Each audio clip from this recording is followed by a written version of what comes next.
Hello everyone, welcome to law study.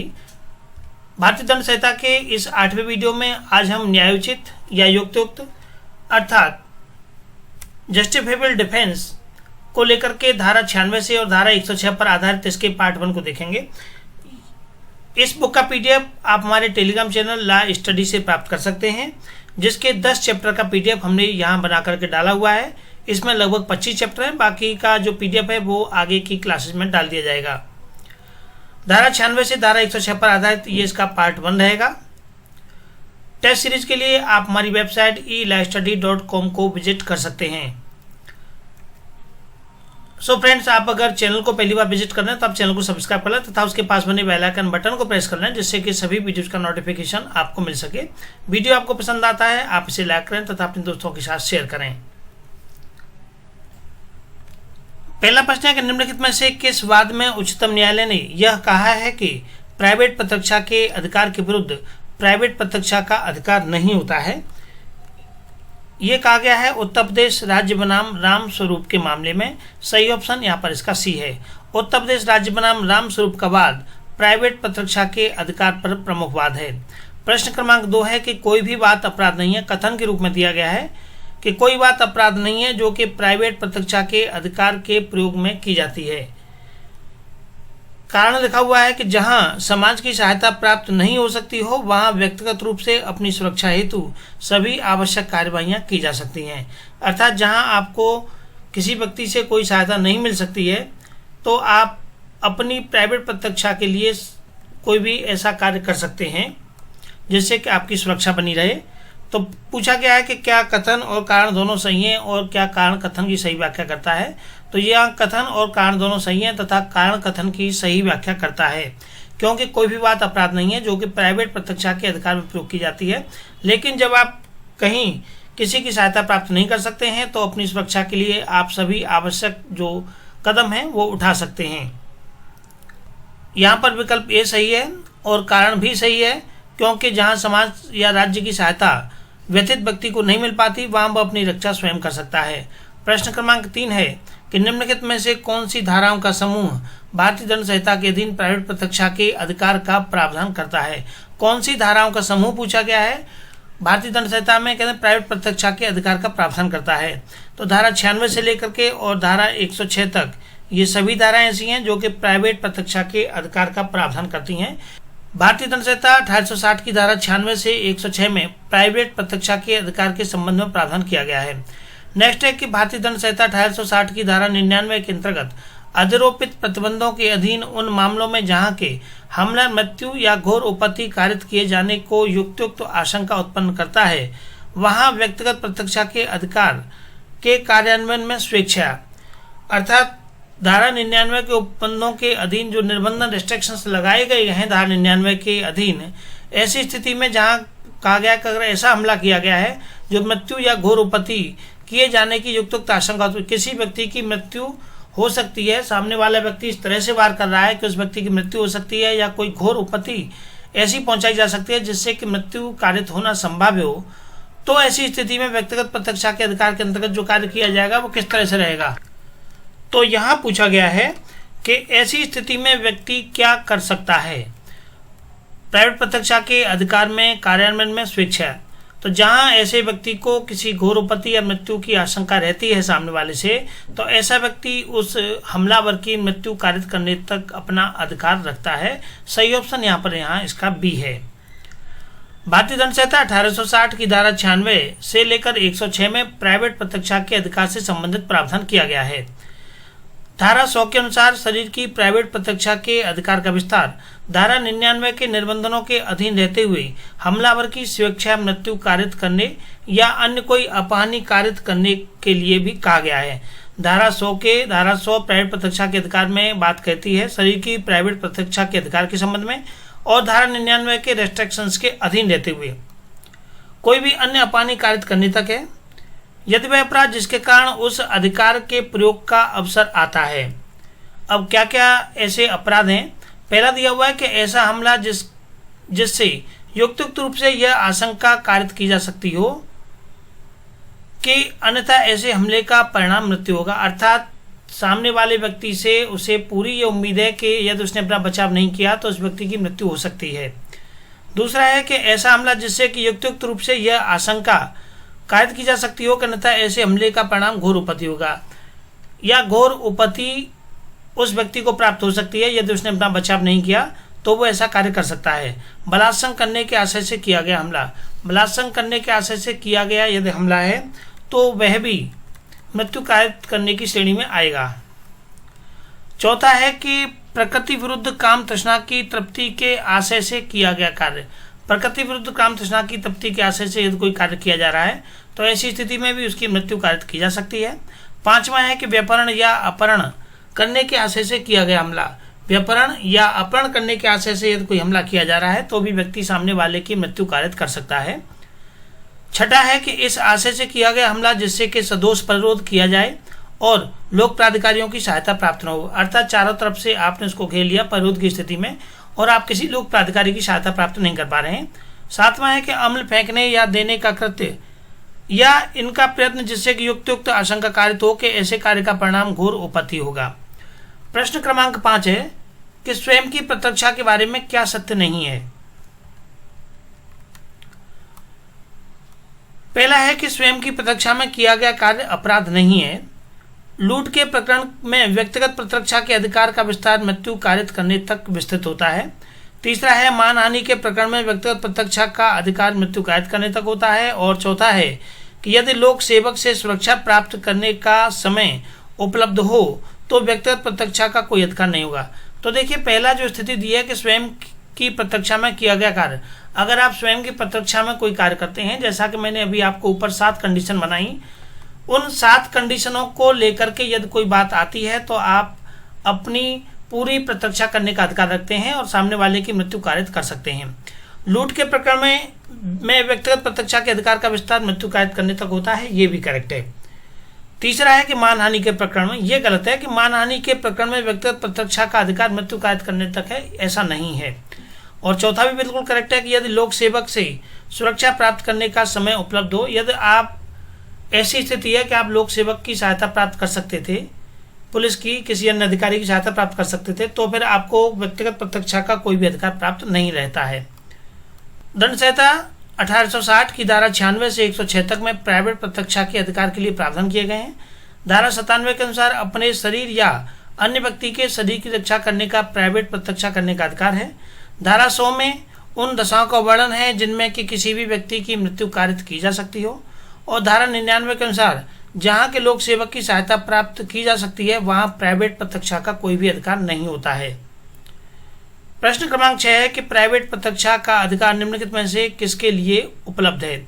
शरीर को क्षति के संबंध में, जंगम संपत्ति के क्षति के संबंध में, स्थावर संपत्ति की क्षति के संबंध में, या उपरोक्त सभी के संबंध में प्राइवेट प्रत्यक्षा का जो अधिकार प्राप्त होता है, ये पूछा गया है कि कौन कौन सी क्षतियों को लेकर के ये प्रावधान बनाया गया है। तो सभी क्षतियों के संबंध में ऐसा अधिकार रहता है।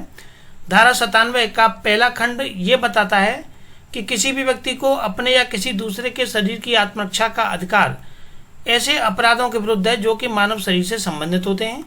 और इस धारा का जो दूसरा खंड है वो ये बताता है कि प्रत्येक व्यक्ति के ऐसे कार्य के विरुद्ध जो कि चोरी, लूट, रिष्टी या आपराधिक अत्याचार, यदि किसी व्यक्ति के साथ किसी हमलावर के द्वारा चोरी का मामला हो, लूट का हो, रिष्टी का हो या आपराधिक अत्याचार को लेकर के कोई कार्य किया जा रहा है या उसका प्रयत्न किया जा रहा है, अपनी या किसी भी अन्य व्यक्ति की चाहे वह संपत्ति जंगम हो या स्थावर हो की प्रत्यक्षा करने का अधिकार रहता है। प्रश्न क्रमांक 7 है कि संपत्ति की प्राइवेट प्रत्यक्षा के अधिकार की उपलब्ध नहीं है। प्राइवेट प्रत्यक्षा का अधिकार उपलब्ध नहीं है किन स्थितियों में।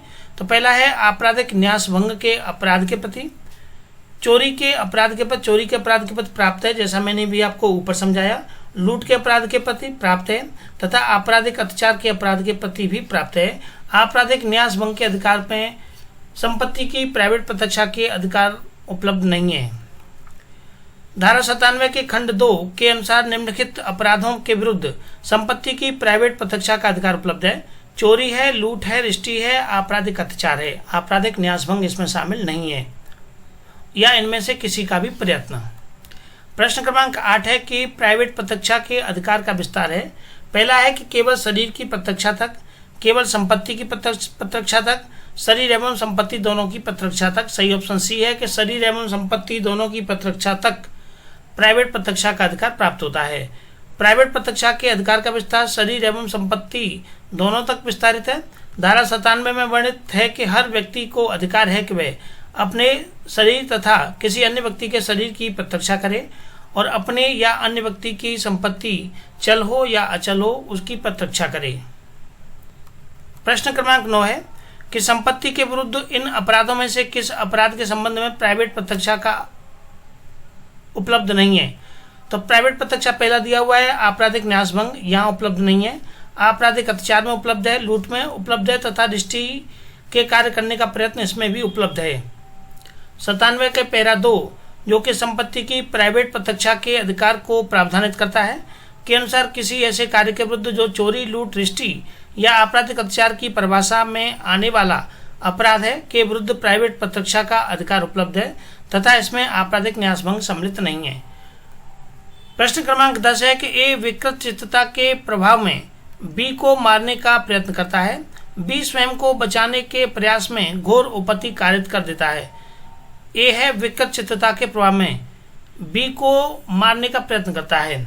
ए विकृत चित्त है अर्थात पागलपन है उसके अंदर और बी को मारने का प्रयत्न करता है। बी स्वयं को बचाने के प्रयास में घोर उपपत्ति कारित कर देता है। तो यहाँ तो क्योंकि ये स्वयं को बचाने के प्रयास में घोर उपपत्ति उसको कारित कर देता है तो बी का कोई दोष नहीं है। ए हत्या के प्रयत्न के लिए तथा बी घोर उपपत्ति के कारित करने हेतु दायित्व के अधीन है। ए ने कोई भी अपराध नहीं किया है परंतु बी ने घोर उपपत्ति के अपराध को कारित किया है। बी ने कोई अपराध नहीं किया है परंतु ए ने हत्या का प्रयत्न किया है तथा दोनों ए तथा बी को दायित्व से उन्मुक्त कर दिया जाएगा। देखिए तो क्योंकि ये विकृत चित्तता के कारण कर रहा है तो ए तो वैसे दायित्व से मुक्त हो जाएगा और बी क्योंकि प्राइवेट प्रतिरक्षा के बचाव में कर रहा है तो उसको भी यहाँ से दायित्व से मुक्त कर दिया जाएगा। धारा 98 के प्रभाव में बी किसी भी अपराध का दोषी नहीं होगा क्योंकि बी को प्राइवेट प्रतिरक्षा का अधिकार प्राप्त है। वही अधिकार है जो कि ए को स्वस्थ चित्त होने की दशा में रहता। धारा 98 के अधीन प्राइवेट प्रतिरक्षा के अधिकार उन व्यक्तियों के कार्य के विरुद्ध भी प्राप्त होते हैं जिनका कृत्य इस संहिता के अधीन अपराध नहीं है, जैसे शिशु, पागल व्यक्ति, मत व्यक्ति, भ्रमित व्यक्ति इत्यादि। प्रश्न नंबर 11 कि भारतीय दंड संहिता 1860 की निम्न प्रावधानों में से किसमें व्यक्तिगत शारीरिक प्रतिरक्षा के अधिकार का विस्तार मृत्यु को छोड़कर के अन्य कोई हानि कारित करने तक होता है। तो मृत्यु को छोड़कर के अन्य कोई हानि कारित करने तक होता है धारा 101 में। सही ऑप्शन यहाँ पर इसका सी है।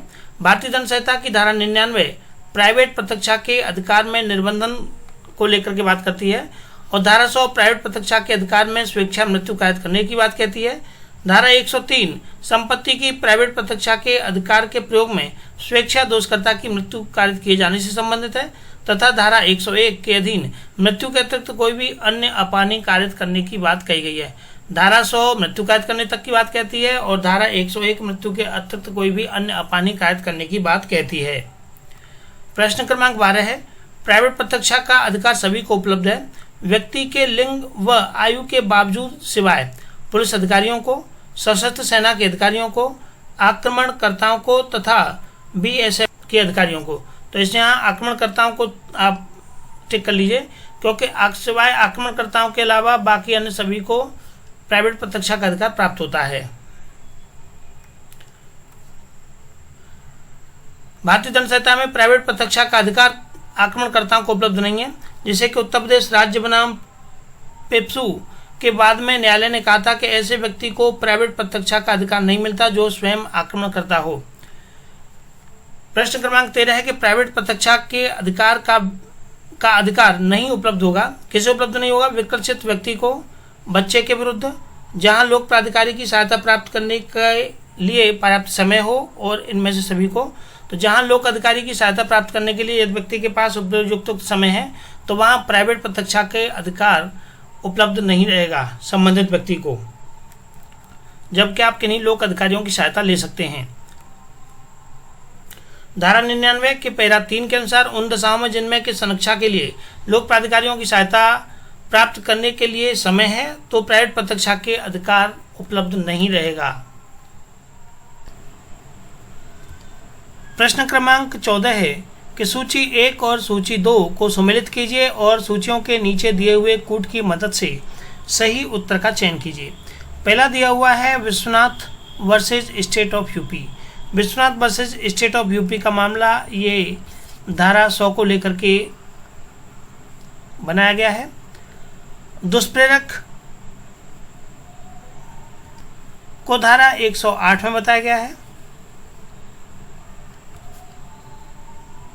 इसके बाद किसी वस्तु का दुष्प्रेरण इसे धारा 107 में बताया गया है तथा कुसा माझी बनाम उड़ीसा राज्य का मामला ये धारा 299 को लेकर के है, आपराधिक मानव वध के संबंध में। इस तरह से आप इसे मैच कर लीजिएगा। इसकी व्याख्या में विश्वनाथ बनाम उत्तर प्रदेश राज्य धारा 100, दुष्प्रेरक धारा 108, किसी वस्तु का दुष्प्रेरण ये धारा 107 तथा कुसा माझी बनाम उड़ीसा राज्य का मामला ये धारा 299। प्रश्न क्रमांक 15 है कि निम्नलिखित में से किस अपराध में आत्मरक्षा के अधिकार का विस्तार अपराधी की मृत्यु कारित करने के लिए प्रयोग में नहीं किया जा सकता। पहला है बलात्कार हेतु किया जा सकता है, अपहरण हेतु किया जा सकता है, अप्राकृतिक मैथुन संतुष्टि हेतु इसमें भी किया जा सकता है तथा गर्भपात कारित कराने हेतु इसमें नहीं प्रयोग किया जा सकता। तो सही ऑप्शन यहाँ पर इसका डी आ जाएगा कि धारा 100 के अंतर्गत शरीर की प्राइवेट प्रतिरक्षा के अधिकार में हमलावर की मृत्यु जो 7 परिस्थितियाँ दी गई हैं उनमें से किसी भी परिस्थिति में की जा सकती है। वो 7 परिस्थितियाँ मैं आपको ऊपर के प्रश्न में बता चुका हूँ जिसमें गर्भपात वाली स्थिति नहीं आती है। एक बार पुनः देख लेते हैं। मृत्यु है, घोरोपति है, बलात्संग है, प्रकृति विरुद्ध काम तृष्णा की तृप्ति के लिए, व्यपहरण या अपहरण के लिए तथा सदोष प्ररोध के लिए, अम्ल फेंकने, अम्ल या तेजाब फेंकने देने का कृत्य। इस संबंध में ये दंड विधि संशोधन 2013 के द्वारा इसमें ये ऐड किया गया है। इस प्रकार से गर्भपात कारित करने हेतु अपराध में हमलावर की आत्मरक्षा के अधिकार में मृत्यु कारित नहीं की जा सकती है। सो फ्रेंड्स, इस वीडियो के माध्यम से इतना ही। इससे आगे के वीडियो में प्रश्न क्रमांक 16 और उससे आगे के प्रश्नों को देखेंगे। आप वीडियो को अधिक से अधिक शेयर करें। हमारे टेलीग्राम चैनल लॉ स्टडी को ज्वाइन करें जहां पर वीडियोस के संबंध में जानकारी आपको मिलेगी तथा हमारी वेबसाइट लॉ स्टडी को आप ज्वाइन करें जहां की टेस्ट सीरीज की सुविधा उपलब्ध कराई जा रही है।